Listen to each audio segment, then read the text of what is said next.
Good afternoon বন্ধুরা।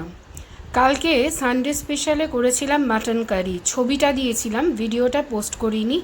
আজকে করব, কথা দিয়েছিলাম, সেরকমই আজকে পোস্ট করছি।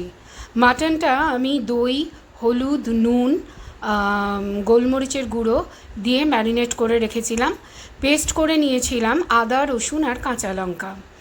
ফোড়নে দিয়ে দিয়েছিলাম তেলের মধ্যে জিরে, শুকনো লঙ্কা, তেজপাতা। তারপর দিয়ে দিয়েছিলাম বেশ কিছুটা পরিমাণে কোচানো পেঁয়াজ। পেঁয়াজগুলো ভাজা ভাজা হয়ে গেলে পরে ম্যারিনেট করা মাটনটা দিয়ে দিয়েছিলাম, আর তার আগে দিয়ে দিয়েছিলাম হচ্ছে আদা, রসুন আর কাঁচা লঙ্কার পেস্টটা। দিয়ে বেশ কিছুক্ষণ ধরে মাটনটা কষানোর পর তারপর দিয়ে দিয়েছিলাম আলুগুলো দেওয়ার পরেও আবার বেশ কিছুক্ষণ কষিয়েছিলাম। আমি একবারে প্রেশার কুকারেই করেছিলাম। আমাদের বাড়িতে সাধারণত কড়াইতেই মাটন হয়, কিন্তু তোমরা তো সবাই জানো এখন গ্যাসের যা সিচুয়েশন সিলিন্ডারের, সেই কারণে বাধ্য হয়েই প্রেশার কুকারে করেছিলাম। খেতে কিন্তু ভীষণ সুন্দর হয়েছিল, দুর্দান্ত টেস্টি হয়েছিল।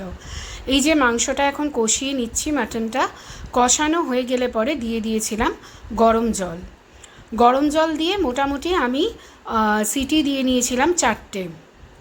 দুটো হাই ফ্লেমে সিটি দিয়েছিলাম, আর একটু মানে মাঝারি ফ্লেমে দিয়েছিলাম 2টো সিটি। 4টে সিটি দিয়ে নামিয়ে নিয়েছিলাম। আমি কিন্তু গরম মশলা দিইনি, ধনেপাতা ছড়িয়ে দিয়েছিলাম। টেস্টটা এবং গন্ধটা এত সুন্দর হয়েছিল যে গরম মশলা দেওয়ারই আর প্রয়োজন পড়েনি। ওপর দিয়ে ধনেপাতা ছড়িয়ে দিয়েছিলাম। এই হচ্ছে ফাইনাল লুকটা। আমি ঝোলই রেখেছিলাম, কারণ সেটা খেতেই, এই গরমের দিনে ঝোলটা খেতেই বেশি ভালো লাগে। খুব টেস্টি হয়েছিল। তোমরা এইভাবে করে কিন্তু দেখতে পারো। হয়তো এরমভাবেই তোমরা সবাই করো, তাও আমি রেসিপিটা শেয়ার করলাম। কেমন লাগলো বলো। Thank you.